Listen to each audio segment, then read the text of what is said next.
Hey guys, I'm going to be sharing how I make these ube crinkle cookies with just a few easy steps. You do not need a mixer, just a bowl, a whisk, some measuring cups, and a baking sheet.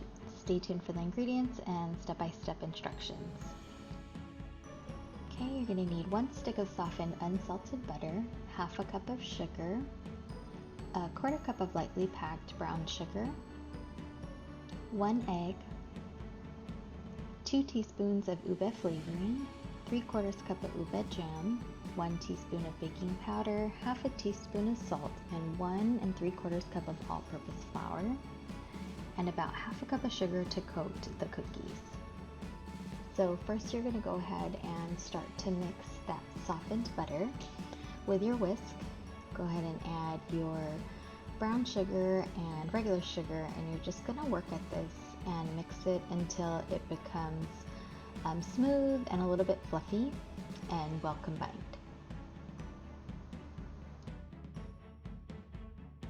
Okay, and some of the butter and sugar might get stuck inside of your whisk, but you could use a little butter knife just to kind of scoop it out and continue to work at it until it gets nice and fluffy and well mixed.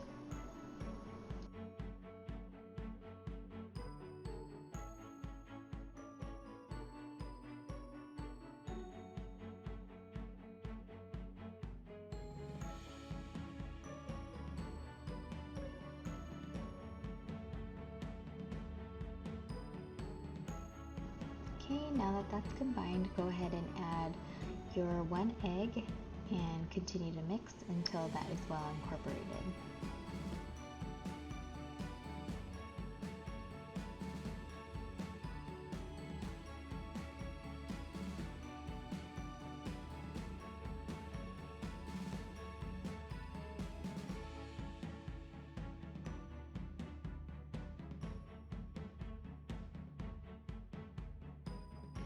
Next, you're going to go ahead and add your 2 teaspoons of ube flavoring. I got this at a local Asian market. The brand is Butterfly, but you can also get it online. It's a little bit more expensive, so you could find it at your local Asian market. It'll probably be a little bit more affordable. I will link down in the description box below of where you can get it online, and also insert a photo of the ube flavoring that I used.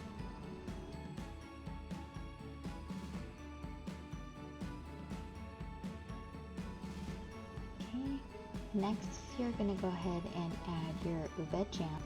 The ube jam that I used is by a brand called Tropics, and I will insert a photo here. And you can get this at your local Asian market or online. Okay, you're going to gently mix that in without overworking the yam. So next is your salt. Half a teaspoon of salt. Make sure to get all of that in there. It does add quite a bit of flavor. And then your teaspoon of baking powder.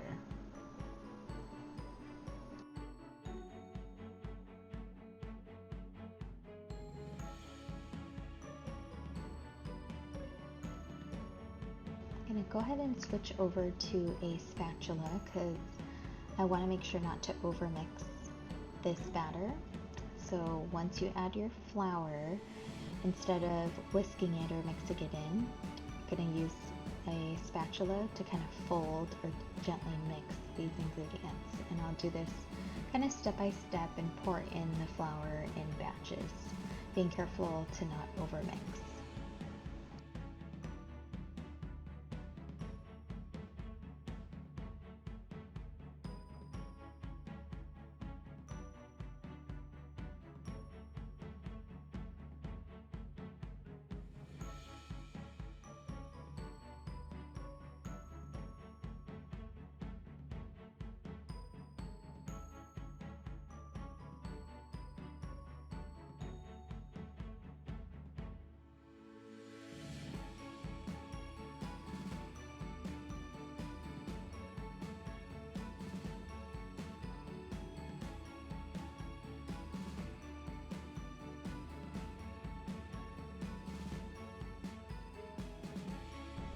And as I'm folding the ingredients together, folding the mixture together, I'm kind of getting a gauge of how moist the actual dough looks like. So I just decided to add a little bit more flour to get a better texture or feel, since the dough seemed still a little bit wet.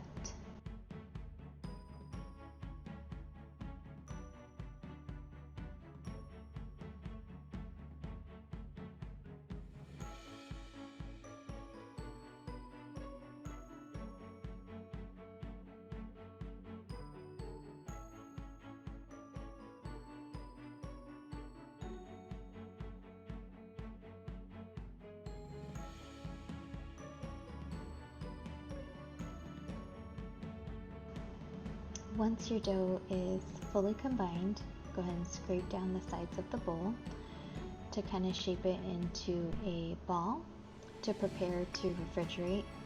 Best would be overnight, but a minimum of about 4 hours to really let the flavors develop.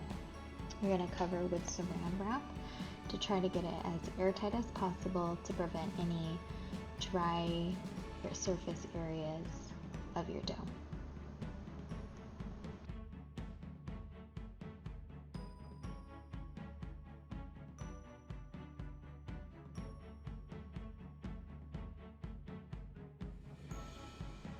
Once it's all done refrigerating, go ahead and do about 2 to 3 tablespoons of dough and roll it into a round ball.